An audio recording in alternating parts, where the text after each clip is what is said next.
जय श्री कृष्णा। राधे राधे भक्तों, कान्हा की भक्ति चैनल में आप सबका स्वागत है। भक्तों, आज मैं आप सबके लिए एक ऐसी कहानी लाई हूँ जिससे यदि आप चाहें तो भगवान कृष्ण जी द्वारा कही गई एक बात से यदि आप अपने जीवन में उतार लेते हैं तो ज़िंदगी अपने आप सहज और सरल हो जाती है। तो आइए जानते हैं इस कहानी से भगवान कृष्ण द्वारा बताए गए उस बातों को जानते हैं। तो चलिए भक्तों, शुरू करते हैं आज की कहानी। भक्तों, इस कहानी की शुरुआत एक बिजनेसमैन से होती है जो अपने बिजनेस को लेकर काफ़ी चिंता किया करता था कि क्या होगा आगे, आने वाले कल में क्या होगा, कैसे काम आगे बढ़ेगा और उसके व्यवसाय का क्या होगा, उसका बच्चा संभाल पाएगा या नहीं संभाल पाएगा। भक्तों, उस बिजनेसमैन का एक लड़का भी था जो उनसे काफ़ी बार कहता था कि पापा, आप मुझे हमारे इस बिज़नेस को संभालने का एक मौका दीजिए क्योंकि अब मुझे भी बिज़नेस करना आ गया है।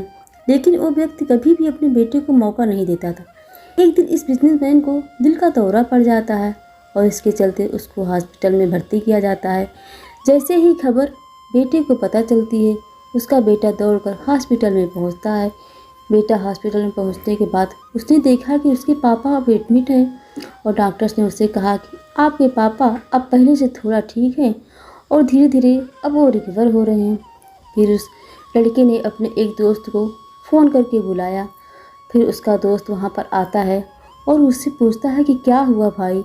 फिर उस बिजनेसमैन के लड़के ने अपने दोस्त से कहा, मेरे पापा को दिल का दौरा आया है और उन्हें अस्पताल में एडमिट किया हुआ है। इसके बाद उस बिजनेसमैन का लड़का अपने दोस्त से कहता है कि चल ना ज़रा बाहर चल के आ जाते हैं, बहुत देर हो गई है इधर। और फिर वो दोनों हॉस्पिटल से बाहर चले जाते हैं।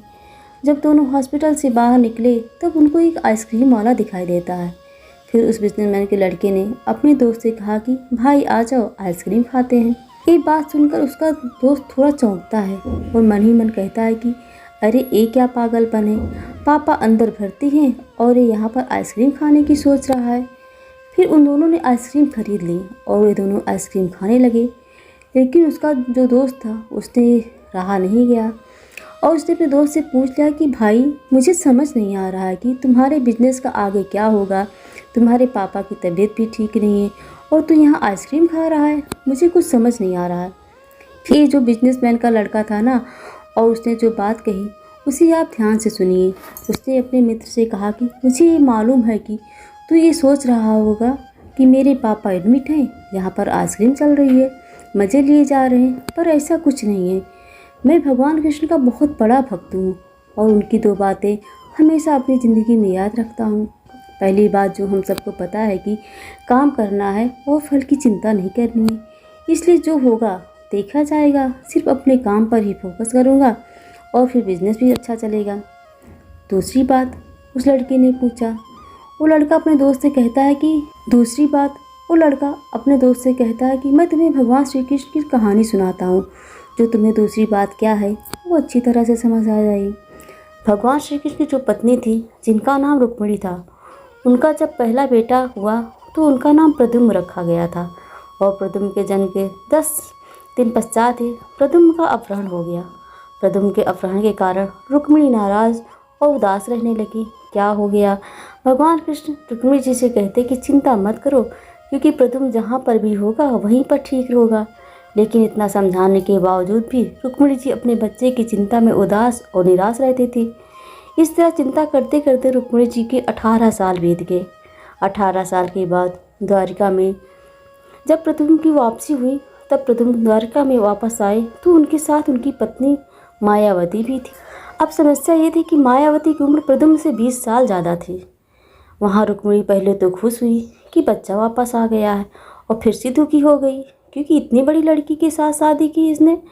इसलिए रुक्मिणी फिर से भगवान श्री कृष्ण जाकर कहने लगी, ये क्या हो गया? फिर भगवान श्री कृष्ण ने माँ रुक्मिणी जी से कहा कि जो हो गया उसको स्वीकार कर लो और आगे बढ़ो, चिंता मत करो। लेकिन माँ रुक्मिणी ये कह रही थी कि बड़ी लड़की से शादी क्यों कर ली और यही लड़की मिली थी क्या इसे, और इस बात को स्वीकार नहीं कर पा रही थी। इसके कारण 8 साल तक माँ रुक्मिणी जी दुखी और निराश रही। 8 साल के बाद रुक्मिणी जी ने स्वीकार कर लिया कि प्रद्युम्न ने जो यह शादी करी थी वो ठीक है और इसके लिए ज़्यादा चिंता करने की ज़रूरत नहीं है और शादी को उन्होंने स्वीकार कर लिया। दोस्तों, एक तरीके से माँ रुक्मिणी जी ने अपनी ज़िंदगी के 26 साल उदासी में बिता दिए। इस कहानी को ख़त्म करते हुए वो लड़का अपने दोस्त से बोला कि मैंने अब स्वीकार करना सीख लिया है, क्योंकि भगवान श्री कृष्ण जी कहते हैं कि जो हो रहा है उसे स्वीकार कर लो, ज़िंदगी अपने आप ही सहज हो जाएगी। दोस्तों, ये छोटी सी कहानी जो हमें 2 बड़ी बातें सिखाती हैं, और यही बातें हम आपके साथ शेयर करना चाहते हैं कि हमारी ज़िंदगी में जो कुछ भी घटता है उसे स्वीकार करना सीख लीजिए, और फिर ज़िंदगी अपने आप सहज हो जाएगी। जय श्री कृष्णा। राधे राधे भक्तों।